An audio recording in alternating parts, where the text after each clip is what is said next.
The Price of Forever, featuring Lewis Summers and Elise Hooper.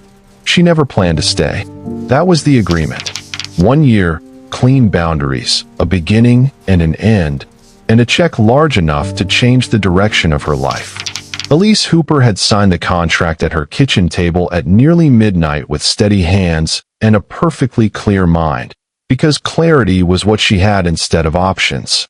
She would perform the role of wife to Lewis Summers, Chicago's most guarded, most deliberate, most quietly powerful man, and at the end of 12 months, she would walk away with her debts erased and her future intact. It was a transaction. She understood transactions. But Lewis Summers was not supposed to be that man. Not the one who memorized how she took her coffee without being told. Not the one whose jaw tightened when someone else made her laugh. Not the one who flew to her mother's front door in Savannah with nothing but an apology and the particular expression of a man who has finally run out of walls to hide behind. She had signed a contract to survive. She had no earthly idea she was also signing herself into the most real thing she had ever known. And then came the morning that changed everything. A pregnancy test. A result that should have been medically impossible. A man who, in the space of one sentence, chose fear over everything they had quietly, irrevocably built. Some deals cost more than money. Some take the very heart you were certain you'd kept safe. And some truths, the ones that arrive without warning, without a clause, without any rational explanation, are the only ones worth believing.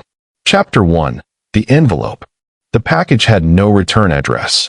That was the first detail Elise noticed when she came back from the corner store and found it waiting on her kitchen counter. No name, no company logo, no postmark.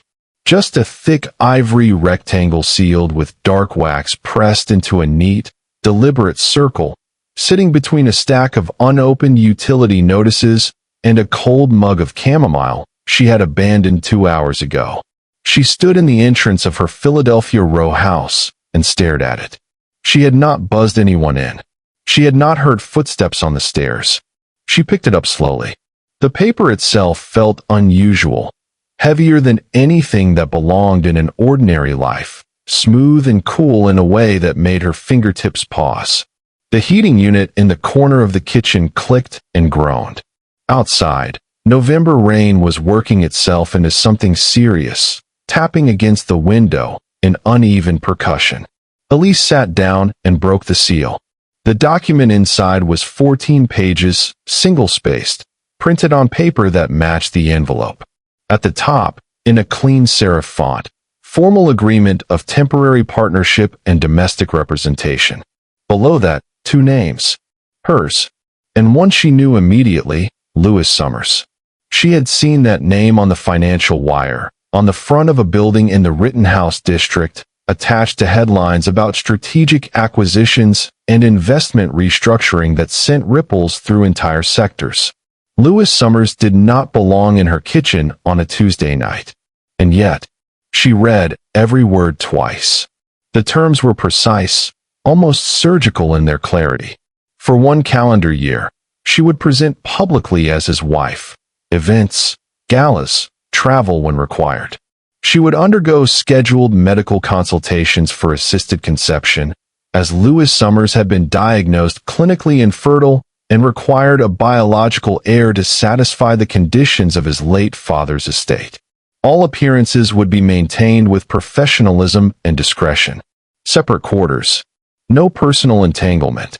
A behavioral framework that read more like a corporate policy manual than anything resembling a human arrangement.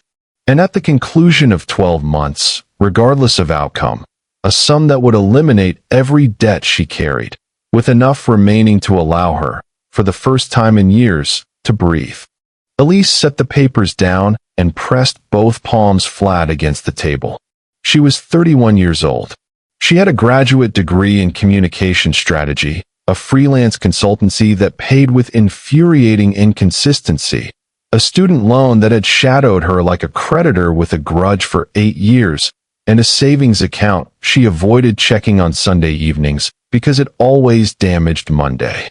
She was sharp, and she was exhausted, and she was standing at the edge of a version of her life that kept refusing to arrive. She picked up the document again. The medical clauses were cold and clinical. The specific language of lawyers paid generously to ensure no warmth could survive the reading. There was a confidentiality agreement, a media conduct protocol, 2 social media restrictions, a section on family disclosure. She nearly laughed. Instead, she made herself a fresh mug of chamomile, sat back down, and read everything a third time. She looked for loopholes out of professional habit. She found none. Whoever had drafted this had been extraordinarily thorough. Outside, the rain committed fully. A car alarm triggered on the street below, then silenced. Somewhere on the floor above her, a television ran at low volume. The city moved the way it always did, indifferent, relentless, luminous in its darkness. Elise thought about her mother's voice from last Sunday's call. "I'm not worried about you. I've never once had to be." She thought about the specialist she'd been rescheduling for 4 months because she couldn't justify the expense. She thought about the version of herself she kept promising to become, once things steadied, once the money balanced, once the weight of it all became manageable. She had been waiting for once for a very long time. The pen was in her hand before she consciously reached for it. She signed on the designated line, initialed each page cleanly and deliberately, the way she completed every transaction, with precision and without ceremony. She slid the document back into its envelope, sealed it, and set it by the door to be returned in the morning as the final page instructed. Then she stayed at the kitchen table for a long time, with the rain still going and the heater still clicking and the city still burning beyond her window. She had just agreed to spend 12 months of her life as the wife of a man she had never met. It was a business decision. Rational, temporary, bounded. She told herself that 4 times before she turned off the kitchen light. What she did not tell herself, what she had no means of knowing yet, was that some signatures do not merely mark a page. Some of them mark you. And by the time you recognize the difference, the ink is long since dry. Chapter 2. The First Performance. The Hargrove Foundation Gala occupied the entire east wing of the Alderton Hotel, and it smelled exactly like Elise had imagined. Old money layered over fresh lilies, with something beneath it all that reminded her of cedar and ambition. The event was already at full momentum when they arrived. A string quartet occupied a raised alcove near the far corridor. Staff moved through the crowd with the particular grace of people who had mastered the art of being present without being seen. Everywhere she looked, there were people in extraordinary clothes conducting conversations that likely moved markets. She wore deep burgundy, a gown that landed just above the floor and fit her in clean, precise lines, her shoulders bare, a single gold cuff at her wrist. Her hair was up, a few loose coils at her jaw, small garnet earrings. Nothing excessive. She had learned early that the most commanding thing a woman could wear into a room like this was the specific impression that she required nothing from it. Louis was in a midnight tuxedo. Of course he was. And of course it fit him as though it had been cut to the exact measurements of his shoulders, because it almost certainly had. He said nothing when he saw her in the lobby. He simply extended his arm, and she took it, and they walked through those double doors together for the first time as something the world around them would choose to believe was real. The contact was immediate. Her hand on the inside of his arm, his posture shifting almost imperceptibly in her direction. Not a lean, but an alignment, the unconscious way two people position themselves when they have wordlessly agreed to present a unified front. She could feel the warmth of him through the fabric of his jacket. She kept her expression easy and open, the way she had practiced. They were directed to a circular table near the center of the room. For other guests were already seated, 2 senior partners from Louis's firm, a Swiss investor with silver at his temples, and an easy, practiced laugh, and their respective companions. The kind of people who had shaken hands with heads of state and found the experience unremarkable. The silver-haired investor, a man named Bertrand Vale, rose first and extended a hand toward Elise. "And this must be the woman we've been hearing about." Elise smiled before Lewis could respond. "Only the parts worth sharing, I hope." She shook his hand with exactly calibrated confidence. Warm, not eager. Present, not performative. "Elise, it's a pleasure to put faces to names." It began there. By the time the first course arrived, she had discovered that Bertrand's wife, a woman named Cora Vale, collected antique maritime charts and had once spent an entire afternoon hopelessly lost in Porto, which she described as the finest afternoon of the past decade. She had laughed genuinely at a story one of the firm partners, a compact, dry-humored man named Gerald Thorne, told about a deal conference in Amsterdam that had unraveled spectacularly and publicly. She asked questions that made people feel worth asking about. The particular gift of someone who had always understood that the most memorable person in any room was rarely the one speaking most. She constructed the backstory seamlessly. Yes, she and Lewis had connected through a mutual contact. Yes, it had taken him an inexcusably long time to suggest dinner. She glanced sideways at him when she said this, with an expression so precisely calibrated between affection and mild exasperation that the table laughed. And Lewis, to what appeared to be his own mild surprise, smiled, brief, controlled, but genuine. She caught it, and looked away before he registered that she had. Across the table, she felt him watching her. Not the way he cataloged everything else, systematically, analytically, filing information in neat internal columns. This was something different. Slower. She caught it twice in her peripheral vision, and both times he did not redirect when she almost turned toward him. He was studying her the way a person studies something that has surprised them and has not yet decided which category it belongs in. The evening moved with the specific rhythm of events that run well. Conversation to dessert, dessert to brandy. The music shifting lower and more private as the night deepened. She was midway through a story, a real one, about a power outage during a client pitch years ago that had somehow concluded with her landing the account, when she felt Lewis's hand settle at the small of her back. It lasted 5 seconds. She did not miss a syllable of her story. She did not let her voice shift or her breath catch or her posture adjust. She was a professional. She had known there would be moments exactly like this. She knew all of that, completely and clearly, and those 5 seconds still felt longer than most conversations she had ever had. The table was still smiling at the end of her story. Lewis leaned slightly toward her, his voice low enough for only her. "That actually happened. Every word," she said, equally quiet. "You landed the account after the projector shorted mid-slide." I finished the sentence from memory. That was apparently the deciding factor. He looked at her for a moment. That unscripted pause, the one she was beginning to recognize as the version of him that existed just before the precision reasserted itself. "I believe it," he said simply, without any of the careful architecture he applied to everything else. They said their farewells 40 minutes later. The elevator down was just the two of them, the Philadelphia skyline visible through the glass panel as they descended in 30 floors of silence.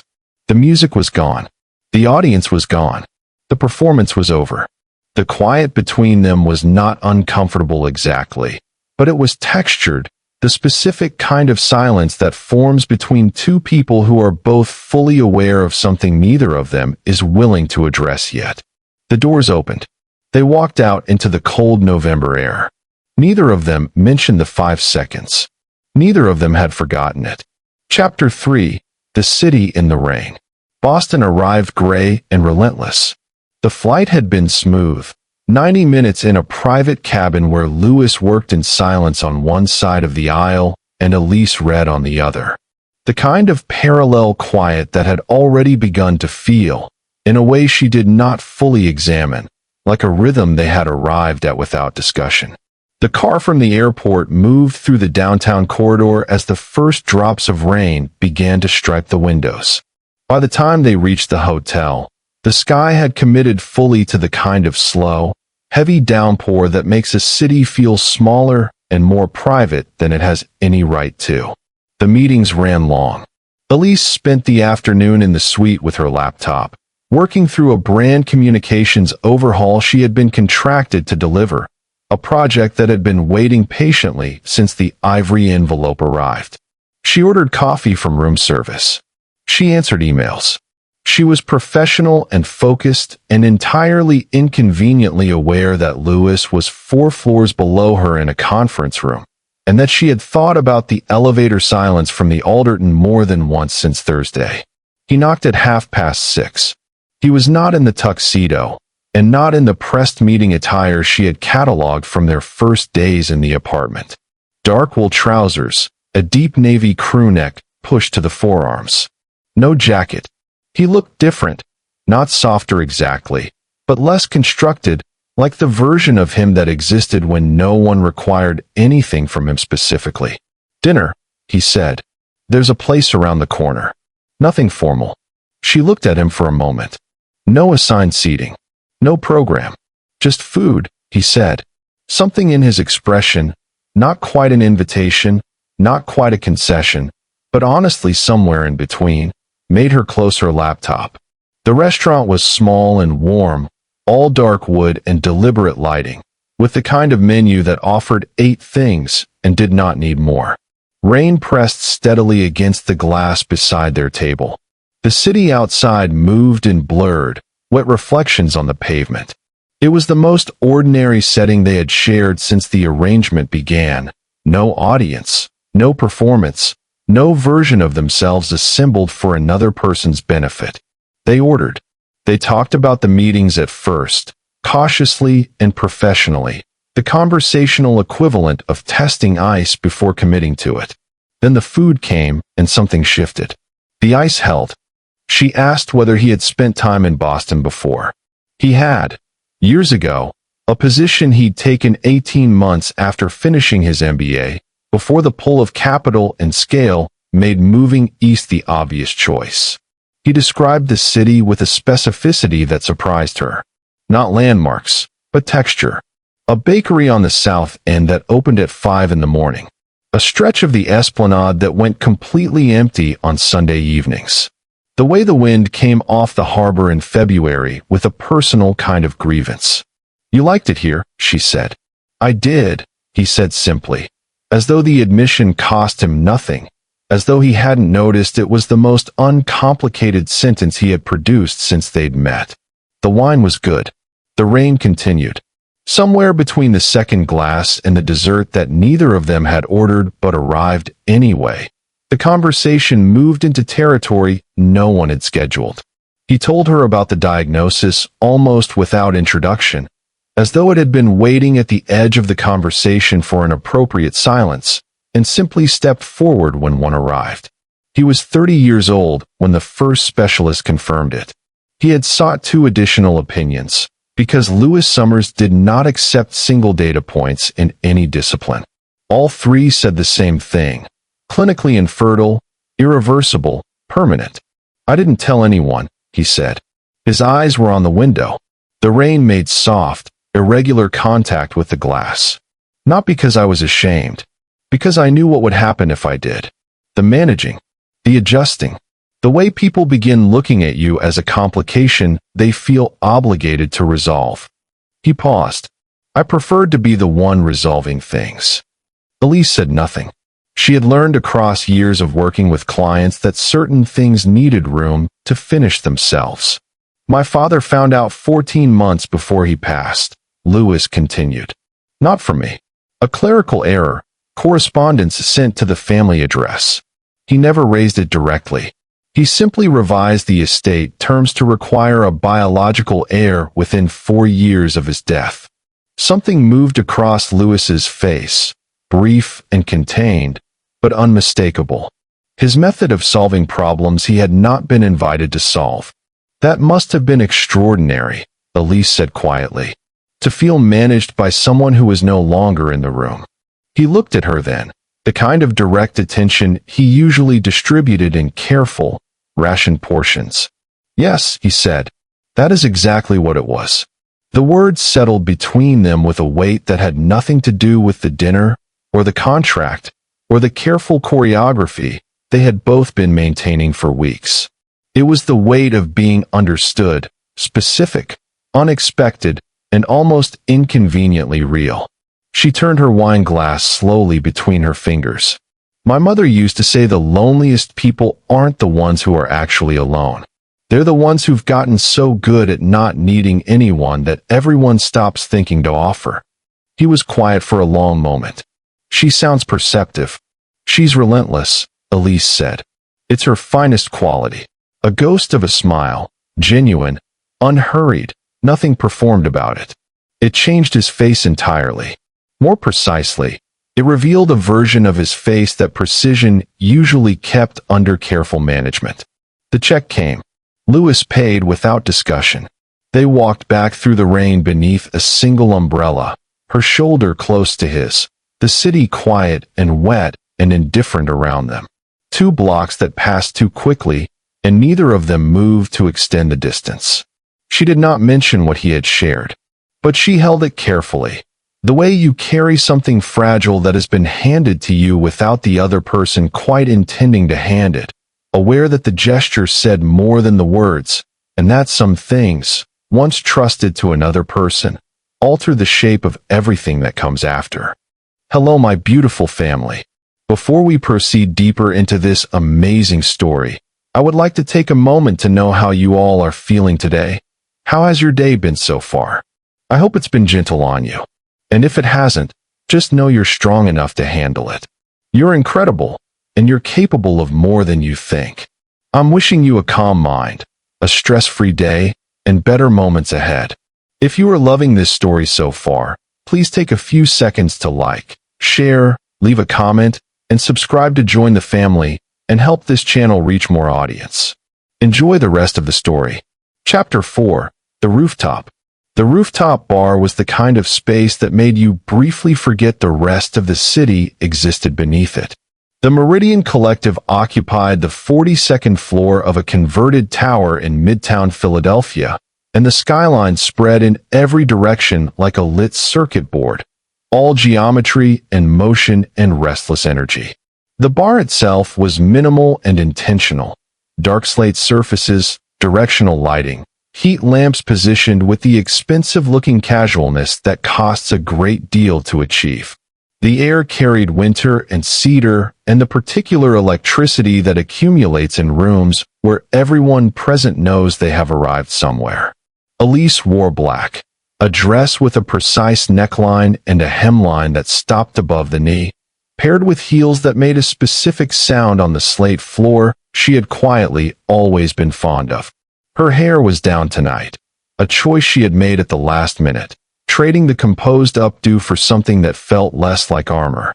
She told herself it was practical. It was a smaller event.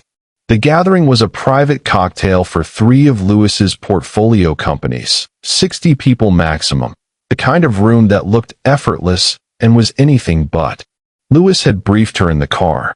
Names, affiliations, conversational sensitivities to navigate. She listened, asked 2 clarifying questions, and memorized everything without writing a single word down. He glanced at her from across the back seat with the expression she was beginning to recognize, the one that indicated he had silently recalibrated something about her, without announcing it. They arrived together and separated within 20 minutes, naturally and fluidly, the way people do when they are comfortable enough with each other to not require constant proximity. Louis moved toward a cluster of investors near the bar. Elise drifted to the east side of the rooftop, where the view was unobstructed and the crowd was thinner. That was where Tobias Wren found her. He was co-founder of one of the portfolio companies, early 30s, easy smile, the kind of effortless charm that comes from genuinely enjoying people rather than working for their approval. He handed her a fresh glass of sparkling water without being asked, which she appreciated, and opened with a question about the skyline rather than about himself, which she appreciated considerably more. They talked for a long time. He was funny, actually funny, Not the polished wit of someone managing a room, but quick and warm and self-deprecating in a way that made the conversation feel natural. He made her laugh twice in the first 10 minutes, and a third time when he described a product launch that had gone so catastrophically wrong it had accidentally become a viral case study in the field. She laughed with her whole face, the way she did when she was not monitoring herself. Across the rooftop, Lewis was watching. He was not obvious about it. He never was. He maintained his conversation with the investors with his characteristic, composed stillness, nodding at the right intervals, asking the right questions, holding his glass with the same quiet control he brought to every room. But his attention kept finding her. The sound of her laugh reaching him across the open air, clear and unguarded in a way it never was during the arranged events, landed somewhere in his chest with an accuracy that had nothing to do with the investment conversation he was supposed to be conducting. He did not name what he was feeling. Lewis Summers was extraordinarily disciplined about not naming things that complicated his architecture. But his jaw tightened once, briefly, when Tobias Wren touched Elise's forearm lightly to emphasize a point, and she did not move away. The evening continued. The crowd thinned as the night deepened. Elise made her rounds, fulfilled every unspoken expectation the arrangement required, and said good night to Tobias Wren with a handshake and a smile that was warm and entirely uncomplicated. Lewis appeared at her side within minutes of that farewell, unhurried, but present in a way that felt deliberate. "Ready," he said. "Whenever you are," she said. The car was waiting. They settled into the back seat, and the driver pulled into the Midtown Current, the city moving past the windows in long amber streaks. The silence between them arrived immediately. Not the comfortable parallel quiet of Boston, not the neutral professionalism of their early weeks in the apartment. This was different, denser, the kind of silence that has content. "You seem to enjoy the evening," Lewis said. His voice was completely even. "It was a good event," she said. "Tobias Wren is interesting. His team's approach to the supply chain problem is genuinely creative. You spent almost 45 minutes with him." She turned to look at Lewis. He was facing forward. The city light moved across his face in slow, shifting intervals. "Was there a time limit I missed in the briefing?" He said nothing. The muscle in his jaw moved once. "Lewis." Her voice was quieter now, not soft, but precise in a different way. "What exactly is bothering you?" The car turned onto Broad Street. The lights of the city fell across the interior in long, shifting patterns.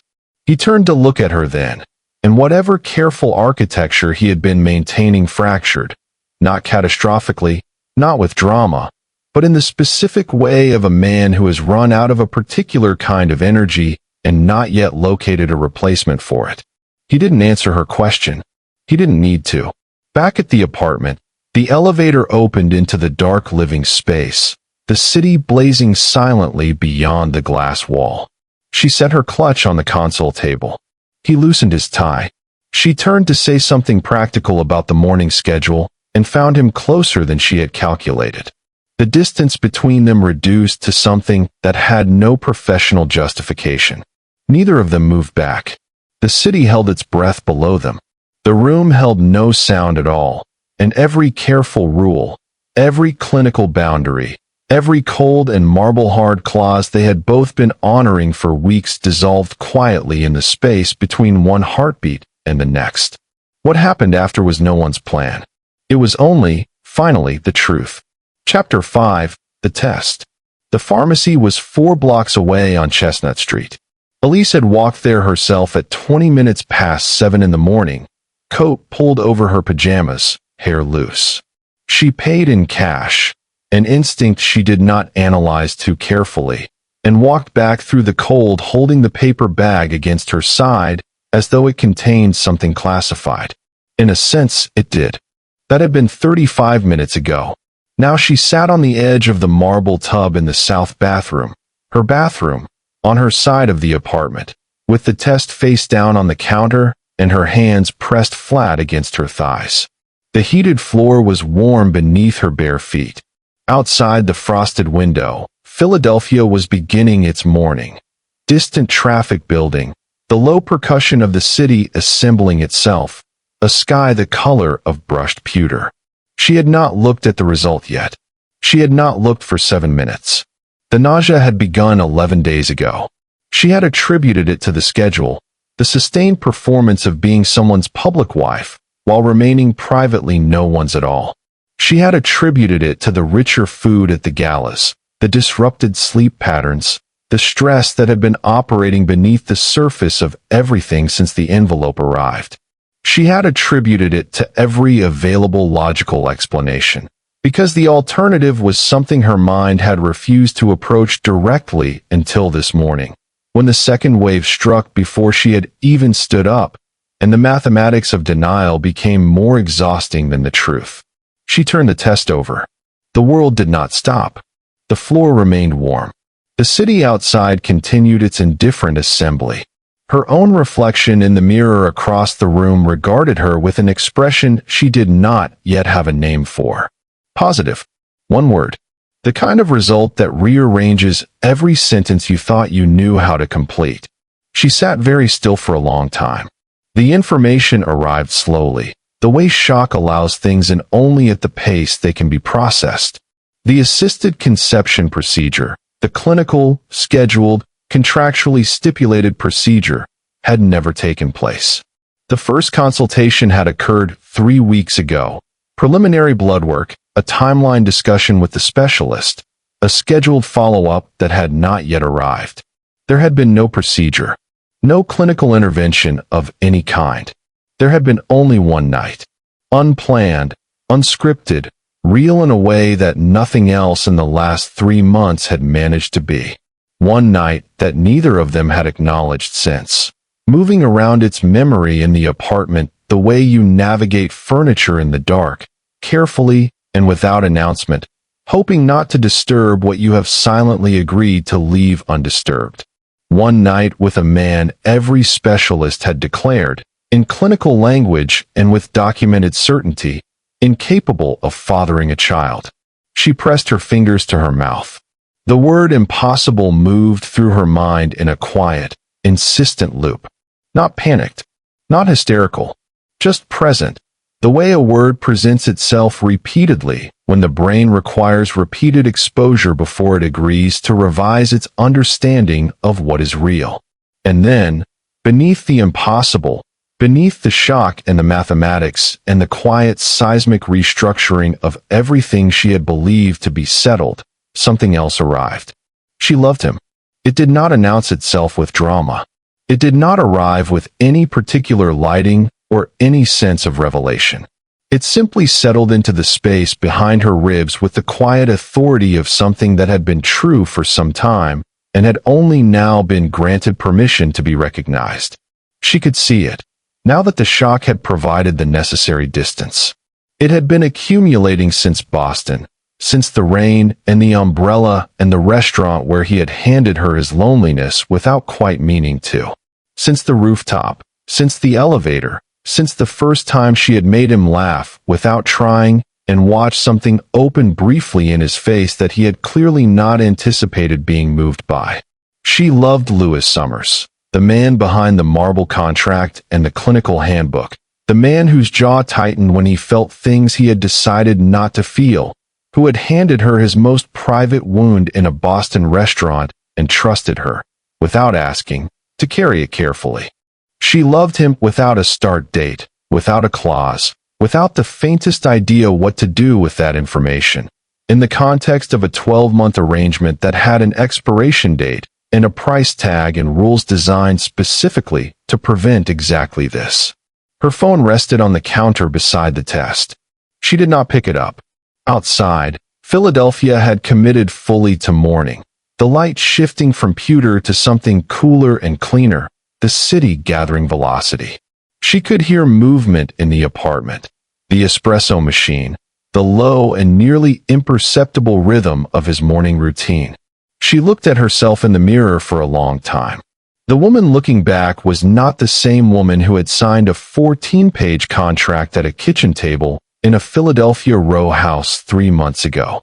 That woman had been certain of what this was: a transaction, a timeline, a means to an end, clean, rational, bounded.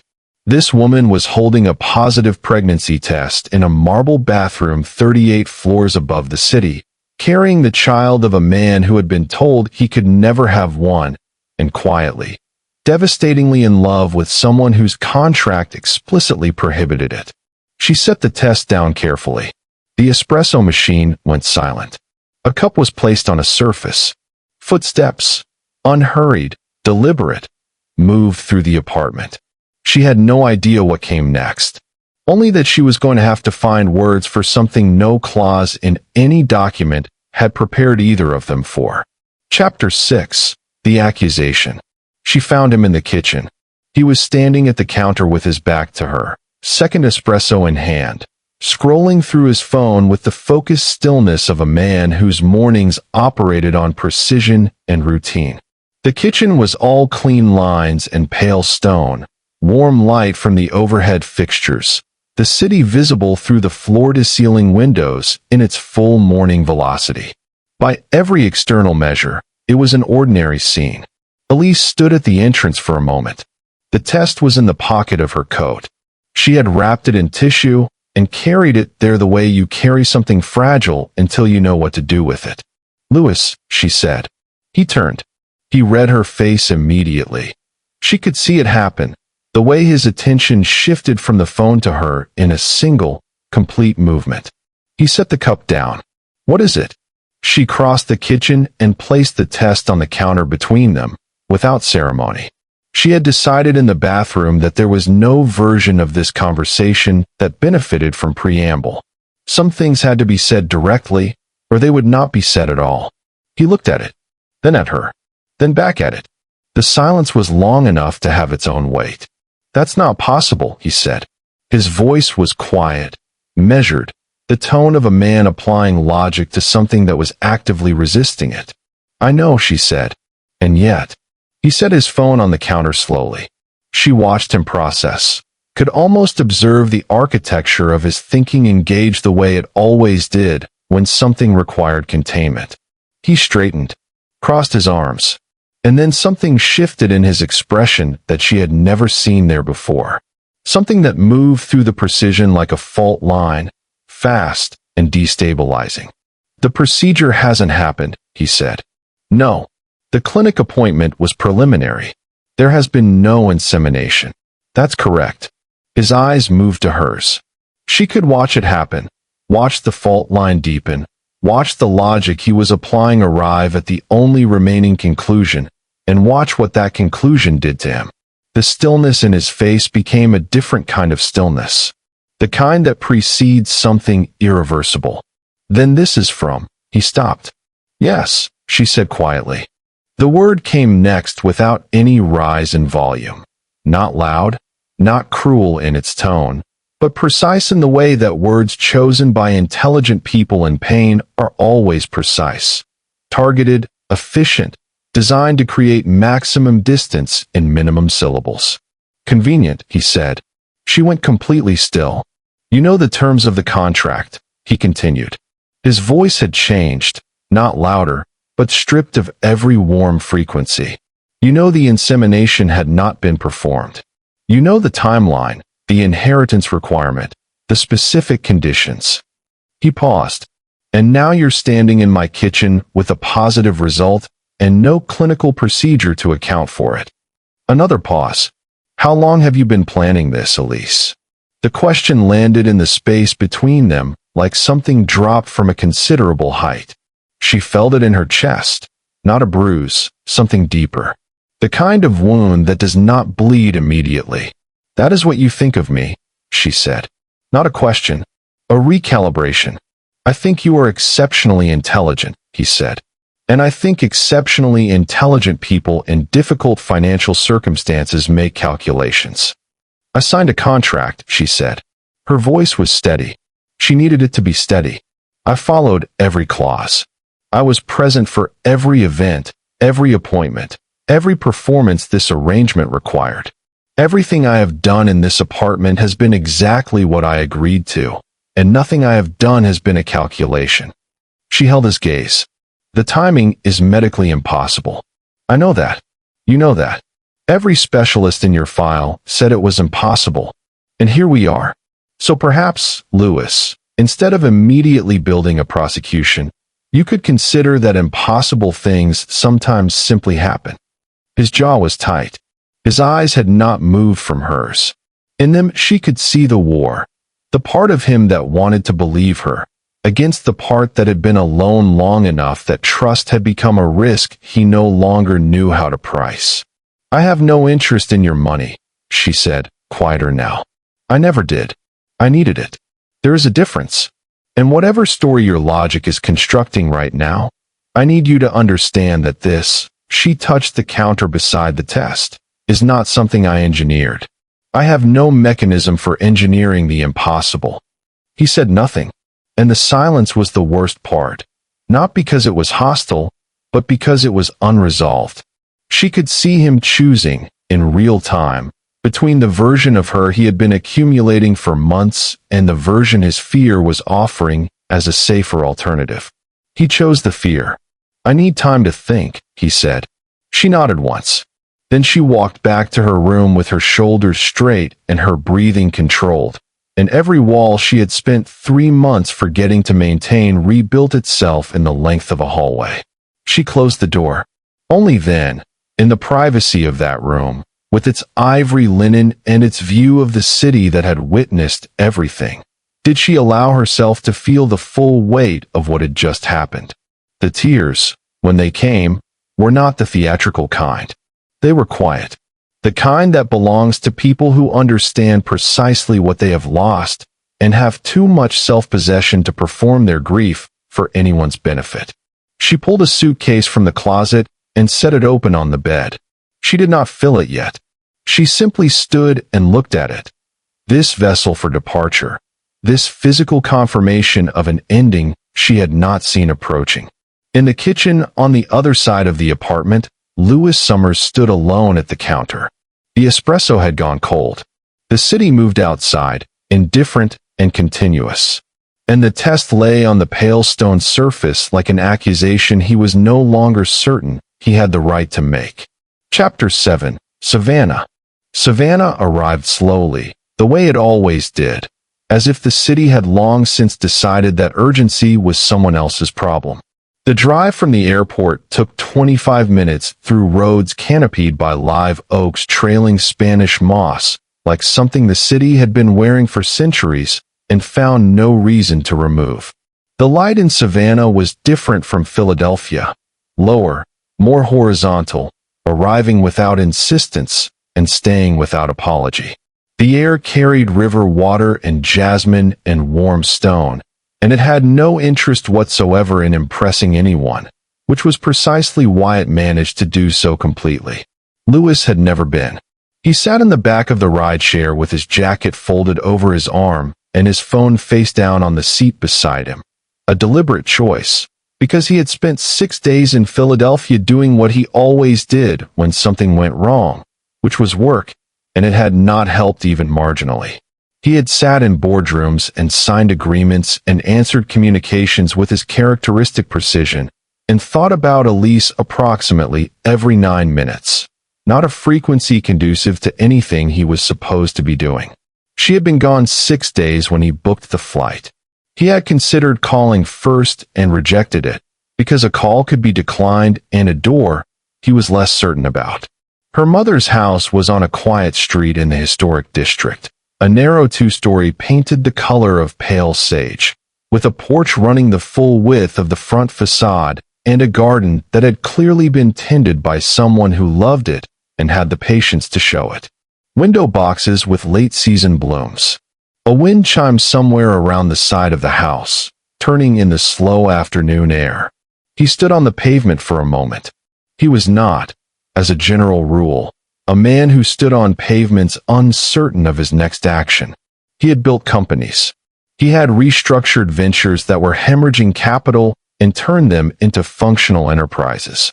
He had given testimony before a Senate subcommittee at 35 and found the experience less stressful than most Wednesday mornings. He did not stand outside houses in Georgia with his jacket over his arm, feeling like a man who was improvising for the first time in his adult life. He walked up the porch steps and knocked. Footsteps inside. A pause. The specific pause of someone checking through a window before committing to a door, which he found, despite everything, entirely reasonable. Then the door opened. She was in a cream-colored cardigan and dark jeans, her natural hair loose, feet bare on the wooden floor, no makeup, no event-ready composure, no version of herself constructed for an audience.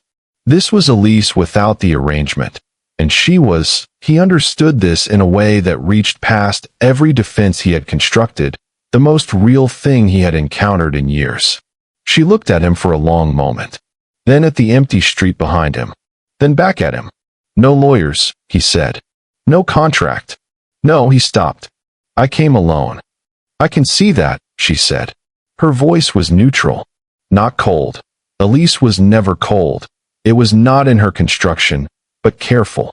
The voice of someone who had been hurt recently enough that caution was still necessary. "May I come in?" A pause. Long enough that he prepared himself for no. Then she stepped back from the door.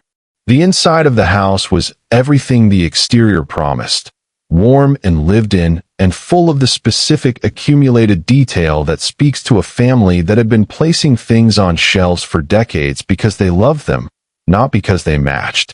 Books everywhere. Photographs on the walls going back generations. A kitchen visible at the end of the hallway that smelled like something had been baking recently, vanilla, or something close. She led him to the back porch.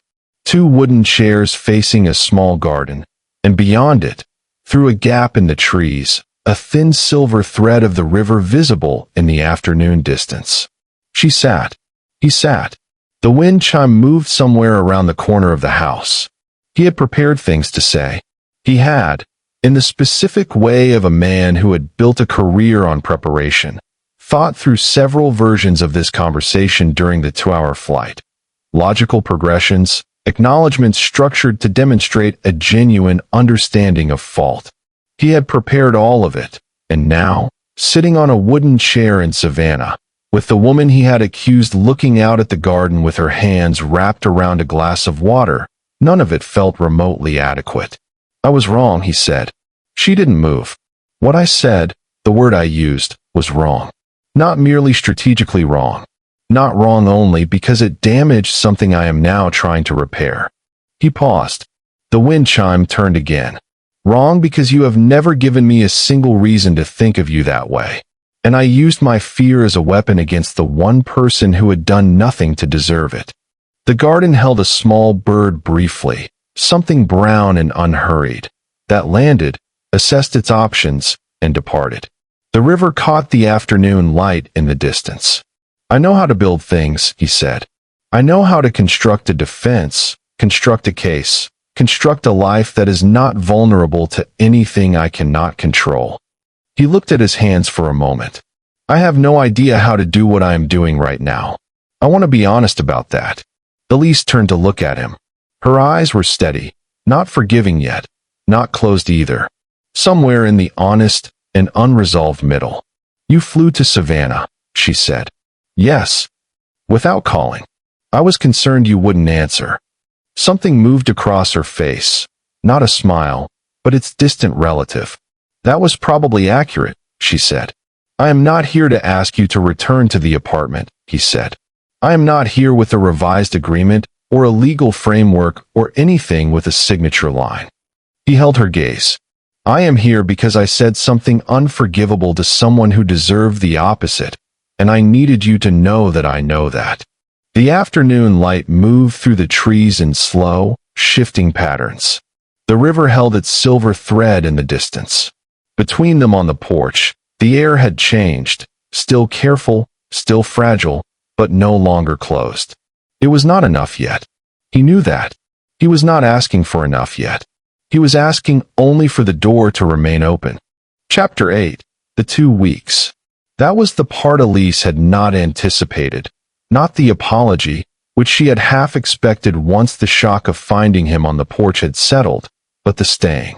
Lewis Summers, who ran a portfolio of 12 companies from a glass-walled office in Philadelphia's financial district, whose calendar was managed by 2 assistants and a scheduling system she had once glimpsed on his laptop and found genuinely intimidating, stayed in Savannah for 2 weeks. He booked a room at a small hotel 4 blocks from her mother's house. He did not ask to move in. He did not suggest it. He simply appeared the following morning at a reasonable hour with 2 cups of coffee from the place on Drayton Street that she had mentioned once in passing the evening before, the one with the green awning and the line that was always worth it. He handed her one without making it a gesture, without requiring her to acknowledge what it meant that he had remembered. She took it. She said nothing about it, but she noted it, the way you note the first evidence of something you are not yet prepared to name. The days assembled themselves quietly. No shared itinerary, no coordinated schedule, no 48-hour advance notice requirement. Lewis moved at Savannah's pace, which was slower than anything in his recent history, and he did it without the visible tension of a man forcing himself to decelerate. He simply adjusted. She watched it happen with the particular attention of someone who had cataloged his rhythms for months and could therefore measure the distance between who he was in Philadelphia and who he was becoming here, in this softer light, with no audience and no architecture to maintain. He met her mother on the 3rd day. Dorothy Hooper was 63 years old, 5'2", and possessed the warm, unhurried directness of a woman who had raised a daughter largely alone and found the experience had left her with excellent instincts and very little patience for pretense. She shook Lewis's hand on the back porch, looked at him with the frank assessment Elise recognized as her mother's version of due diligence, and said, "You have the eyes of a man who knows he's made a mistake. That's either a good sign or a very well-rehearsed one." Lewis held her gaze and said, "In this case, I hope you'll allow me to demonstrate which." Dorothy looked at Elise afterward with an expression that communicated, without any words, something along the lines of, "He'll do, but don't tell him that yet." The days had texture, real texture, the kind that doesn't exist inside contracts and coordinated appearances. Elise made tea in the mornings, a specific loose-leaf blend her mother kept in a tin above the stove, and Lewis learned the rhythm of it without being taught. Learned that she needed 15 minutes of quiet before she was ready for conversation. Learned that she laughed at the radio sometimes when she thought no one could hear. Learned the particular way she stood at the kitchen window with her hands wrapped around her mug, looking at the garden as though making peace with something invisible. She learned things, too, that he read in the evenings. Actual books, not briefings, not reports. Novels with cracked spines that suggested they had been opened more than once. That he was unexpectedly capable in her mother's garden, identifying a drainage problem in the east bed that Dorothy had been puzzling over for a season and resolving it with a quiet competence that had nothing to do with Philadelphia or boardrooms or any version of himself that required an audience. That he woke early and sat on the hotel's small balcony in the dark before the city stirred. She knew this only because she was a light sleeper and had once passed the hotel at 6 in the morning on her way to the waterfront and seen him there, still, a cup in hand, looking at nothing in particular, with an expression she had never once seen on him during all their months of public performance. From the street, he looked like a man learning how to rest. She did not tell him she had seen him, but she carried it. The pregnancy sat between them, acknowledged, but not yet fully examined. He asked once, carefully, how she was feeling. She answered honestly, tired in the mornings, better by midday, otherwise strangely and inconveniently well. He nodded. He did not reach for logistics or legal frameworks or medical scheduling, which she had half expected, and the absence of that reflex mattered more than he probably understood. One evening on the 9th day, a Thursday, the kind of Savannah autumn evening that arrived with particular grace, all warm air and amber light and the scent of the river close, They walked to the waterfront after dinner. The Savannah River moved in its slow, dark way beneath the old bridge, reflecting the lights of the city in long, trembling columns. They walked without destination, which was itself a departure from everything Lewis Summers had previously represented. He told her about the week after she left, not defensively, not constructing a counter-narrative, but honestly. The apartment had been loud with her absence in a way he had not been prepared for. He had moved through rooms and found them diminished. He had stood at the kitchen counter where the conversation had gone wrong and understood, in the specific silence that followed, that the cruelest thing he had ever done was reach for a weapon at the exact moment someone had chosen to be completely, unguardedly honest with him. "I have been alone for a long time," he said. They had stopped at the railing above the river. "Not circumstantially, by design. I built the solitude deliberately, because I believed it was safer than the alternative." "And now," she said. He turned to look at her. The river light moved across his face. His hand came up slowly, unhurried, deliberate, giving her every opportunity to step back, and his palm settled against her cheek with a gentleness that had no precedent in anything the contract had asked of either of them. She did not step back. She looked at him in the amber light of Savannah, with the river behind her and her heart doing something complex and irreversible in her chest, and she let herself be seen, fully, without performance, without the careful management she had been applying to her own feelings since approximately the third week in the apartment. His thumb moved once, lightly, against her cheekbone. Neither of them spoke. The river moved. The wind chime on a nearby porch turned in the evening air. The city held them both in its unhurried, moss-draped way, indifferent to their history and generous with its quiet. Nothing was resolved yet. Nothing was promised. But his hand was warm against her face, and she had not moved away. Chapter 9. The Return. They came back to Philadelphia on a Wednesday, together, by choice, without any clause requiring it. Elise had looked at Lewis over tea on the last morning in Savannah, in the particular golden light that came through her mother's kitchen window at 8 o'clock, and said simply, "I'm ready." He had understood without needing elaboration exactly what she meant. Dorothy had walked them to the car. She hugged Elise for a long time, the kind of embrace that carries everything a mother wants to say and knows her daughter already knows. Then she turned to Lewis, assessed him one final time with those frank, perceptive eyes, and said, "She is not a contract, Mr. Summers. She is a person. Don't let yourself forget which one you're dealing with." "I won't," he said, and he meant it in a way that reached well past politeness into something that felt, even to him, like a foundational commitment. The apartment was unchanged. Of course it was. The pale stone surfaces, the floor-to-ceiling windows, Philadelphia spread beyond the glass in its relentless and luminous way. But Elise moved through it differently now. Not like a guest managing her occupancy, not like a contractor fulfilling the terms of an arrangement.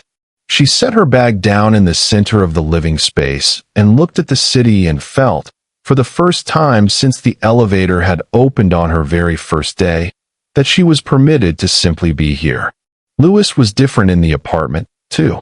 Quieter in a way that was not withdrawal but presence, moving around her without the carefully calibrated distance he had maintained in the early weeks, closer and more natural, the way people move when they have stopped monitoring themselves.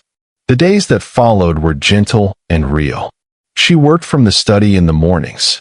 He had meetings, calls, the relentless machinery of his professional life resuming its rhythm.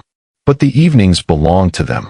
Dinner at the kitchen counter, the city darkening beyond the windows, conversations that moved through everything and nothing without agenda.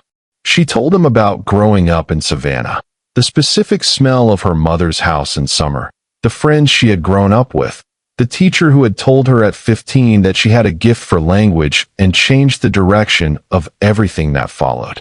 He listened the way he had learned to listen in Boston, with a quality of attention that meant he was not waiting for his turn to speak, but actually receiving what she was offering. He told her things, too. Small things, mostly, the kind of details that don't survive inside a constructed persona. His preference for morning quiet, which had nothing to do with coldness and everything to do with the fact that his clearest thinking happened before the world began asking things of him. The novel he had been reading for 3 years, returning to it in small doses because he didn't want it to end. The memory of his father, not the estate, not the terms, not the document that had set all of this in motion, but the man before the distance settled between them like a weather pattern neither of them had known how to address.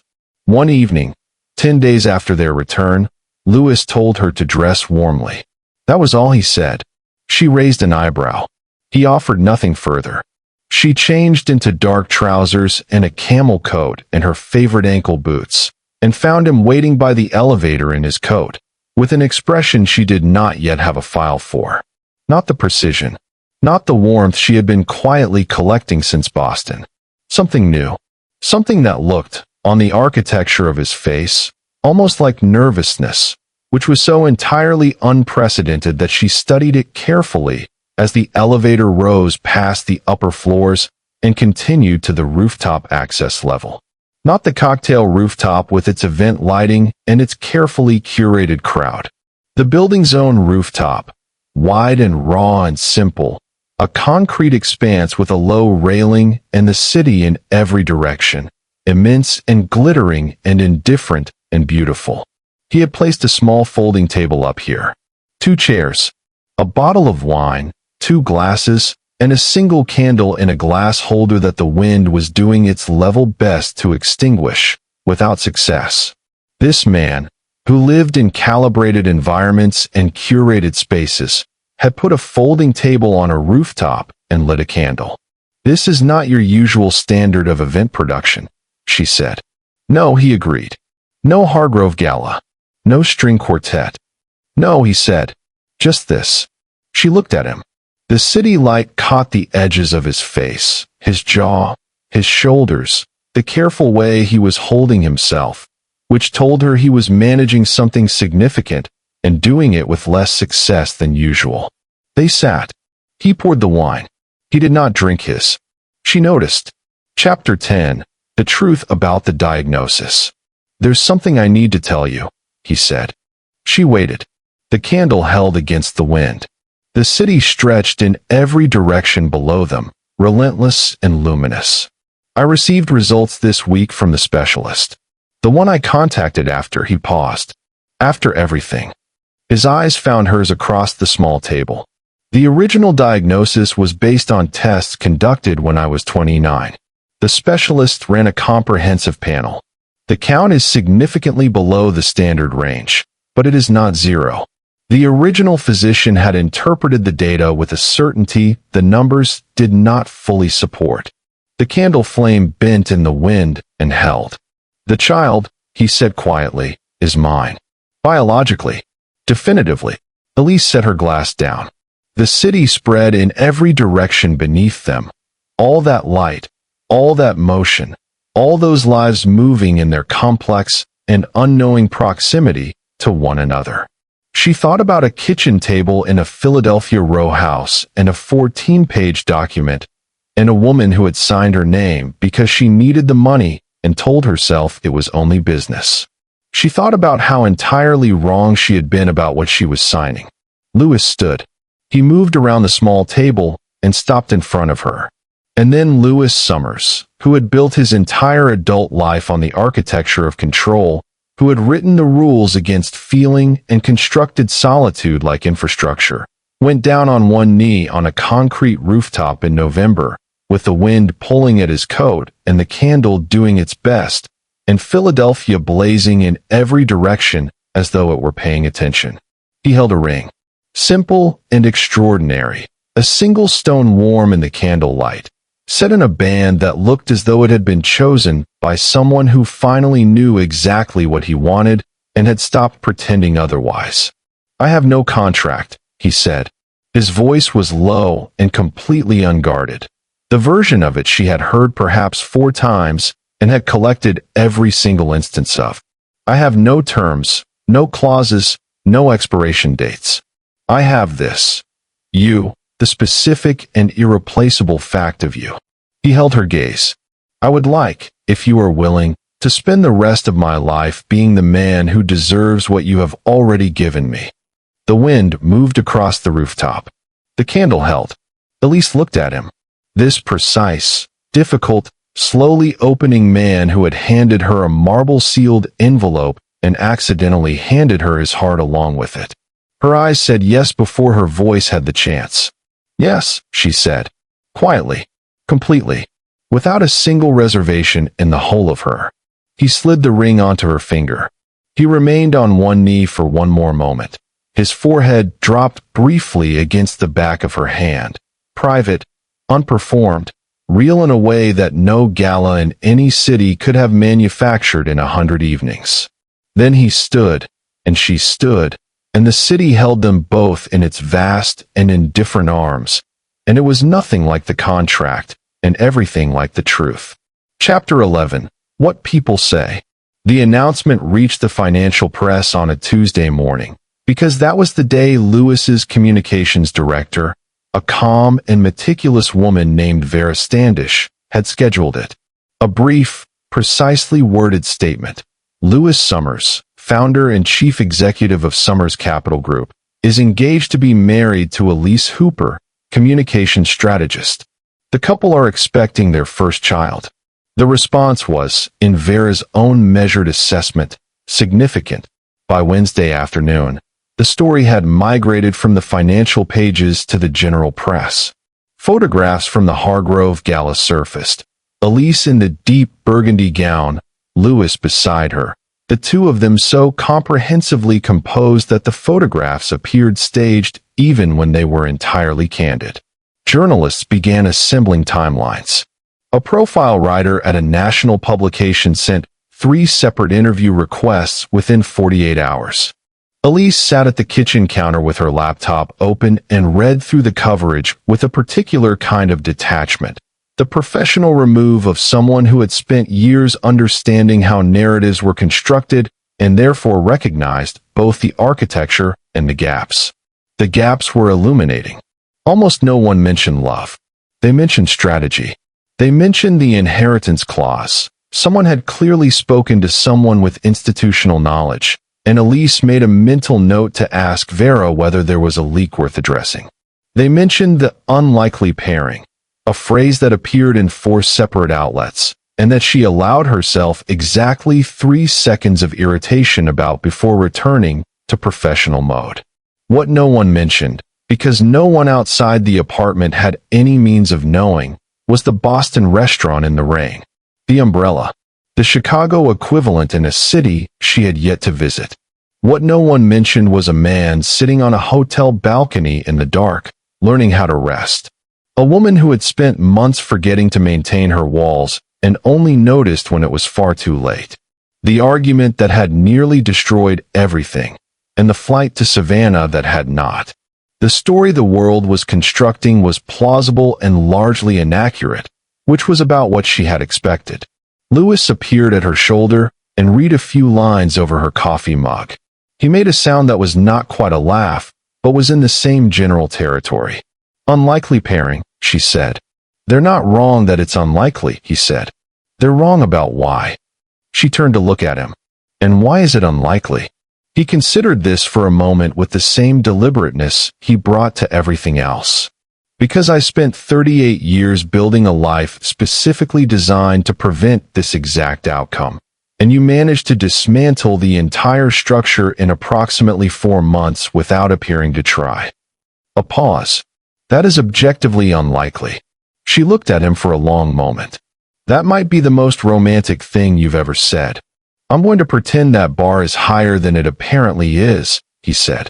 She laughed. He watched her laugh, the way he had been watching her laugh for months, with the specific attention of a man who has identified something he does not want to stop noticing. The press settled, eventually, into the background noise of a story that had served its immediate purpose. The profile writer from the national publication was politely declined. Vera issued a follow-up statement that was impeccably worded and revealed nothing of substance. There was, however, one call that Elise took herself. Her closest friend from graduate school, a perceptive and occasionally relentless woman named Simone Greer, called on a Thursday evening and opened with, "The financial press says you're engaged to Lewis Summers. I need the version of this story that is actually true." Elise sat on the back of the sofa with her legs folded beneath her and told Simone the version of the story that was actually true. It took 45 minutes. There was a long silence at the end of it. "So you signed a contract," Simone said finally, "to pretend to be in love, and accidentally became actually in love. And then the man whose doctors said he was infertile got you pregnant, and he accused you of engineering it, and you left for Savannah, and he followed you, and now you're engaged." "Yes," Elise said. Another silence. "I feel like you should have called me sooner." "I know," Elise said. "I wasn't ready to say it out loud before it was over." "Is it over?" Elise looked across the apartment to where Lewis sat at his desk with a book open in front of him, and his reading glasses on, and the city behind him through the glass wall, and an expression of complete and unguarded concentration on his face. "No," she said. "It's just beginning." Chapter 12, The Specialist. The appointment was at 9 on a Thursday morning. A private practice in Rittenhouse Square, discreet, unhurried, the kind of clinic that operated by referral only and had no visible signage on the building exterior. The waiting room was furnished simply, with good light and comfortable chairs and none of the particular tension that Elise associated with medical spaces, which she appreciated. Lewis sat beside her. He had not asked whether she wanted him there. He had simply appeared at her side when she was collecting her coat that morning, his jacket already on, ready. She had not asked him to come. She also had not told him not to, which he appeared to have correctly interpreted as its own kind of answer. Dr. Annabel Forsyth was the kind of specialist whose reputation preceded her, measured, direct, possessed of the specific authority of someone who had been doing this long enough to find certainty useful and theater unnecessary. She reviewed the previous testing, the initial consultation notes, and the new results Lewis had received from the second specialist with an attention that was thorough and unhurried. "The previous diagnosis," she said, setting down the file, "was based on testing conducted under conditions that have since been superseded by more precise methodology. The count is low, significantly below median, but viable. The pregnancy is entirely consistent with natural conception." Lewis sat very still beside her. "For clarity," he said, "the original clinical assessment was rendered in good faith with the tools available at the time," Dr. Forsyth said, "and was incorrect in its certainty. Medicine communicates probability, not prophecy. The earlier physician should have framed it as highly improbable rather than impossible." She looked at him over her reading glasses with a particular brand of practiced calm. Improbable and impossible are not the same word. The room was quiet for a moment. Elise became aware of Lewis's hand finding hers on the armrest between them. Not a dramatic gesture, not announced in any way, simply present. His thumb moved once across her knuckles. "Everything about this pregnancy is healthy," Dr. Forsyth continued, turning to Elise with the ease of someone returning to the matter of actual importance. "Development is exactly where it should be. The fatigue you're experiencing is normal and will likely ease over the next 4 to 6 weeks. I want to see you back in 3 weeks for the next imaging." The rest of the appointment was practical and calm: supplements, dietary notes, a printed schedule of future visits. Lewis absorbed all of it with a quality of attention that had nothing to do with corporate strategy and everything to do with a man encountering a version of his future he had spent years believing was categorically unavailable to him. They walked out into the Rittenhouse Square morning, cold and bright, the trees bare, the city moving with its usual indifferent velocity. They stood on the pavement for a moment without speaking. "Improbable is not impossible," she said. "No," he said. "It isn't. His voice was quiet, and even, and something in it had shifted, the way rooms shift when the light source changes. Same space, different quality entirely. They walked back through the square slowly, not toward any particular destination, which was still, after everything, a departure from anything she would once have expected from him. The leaves on the pavement crunched beneath their feet. The fountain in the center of the square had been turned off for winter. A woman read on a bench at the far edge, entirely absorbed. I spent 11 years believing something that was not entirely true, he said. I made decisions from it, arranged my life around it. The contract, the entire structure of everything that brought you to that kitchen table in the first place. He paused. I want to acknowledge that directly, that this was built on a foundation that turned out to be incorrect. It brought me to you, she said. He looked at her. The foundation was imperfect, she said. What grew from it isn't. He held her gaze for a long moment with the particular stillness of a man who is, for once, choosing not to find a more efficient way to respond. No, he said finally. It isn't. They walked back to the apartment through the cold Rittenhouse morning, her arm through his, the city moving around them with its characteristic indifference, which had never once struck either of them as quite so companionable as it did today. Chapter 13. What was always true. The wedding was small, which was Lewis's suggestion and Elise's preference, which meant it was essentially inevitable. 30 guests. A garden ceremony at Dorothy Hooper's house in Savannah on an afternoon in early April when the wisteria was in full, reckless bloom, and the air smelled of river water and jasmine and the kind of warmth that arrives in the South before it arrives anywhere else. Dorothy had objected to the scale on the grounds that a proper wedding required at minimum 80 people and a caterer with a portfolio. Lewis had looked at her and said, "You told me she wasn't a contract." I took that seriously. Dorothy had looked at him for a long moment, and then said, "Fine. 30. But the food will be exceptional." It was. Elise wore ivory. A simple dress with a sweep train and no embellishment. Her natural hair loose and crowned with a wreath of white jasmine that had been Dorothy's idea, and that she had initially resisted, and that she now, standing before the mirror on the morning of, recognized as exactly right. She wore the ring Lewis had placed on her finger on a rooftop in November. She carried nothing else.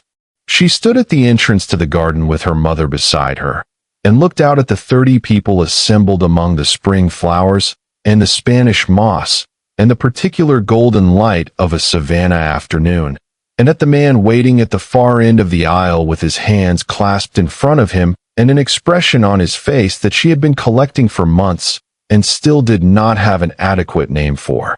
He was not performing composure. He was simply the most present she had ever seen him. The ceremony was brief and deliberate, the words chosen carefully, the vows written by both of them separately, and, when they compared them the evening before, discovered to be less different than either had expected. Both had, independently, written something about choosing each other without a safety net. Lewis had looked at the page for a moment when she showed him and said, "I suppose we both understood what this actually was before we were willing to say so." She had said, "Yes, that's exactly what it was."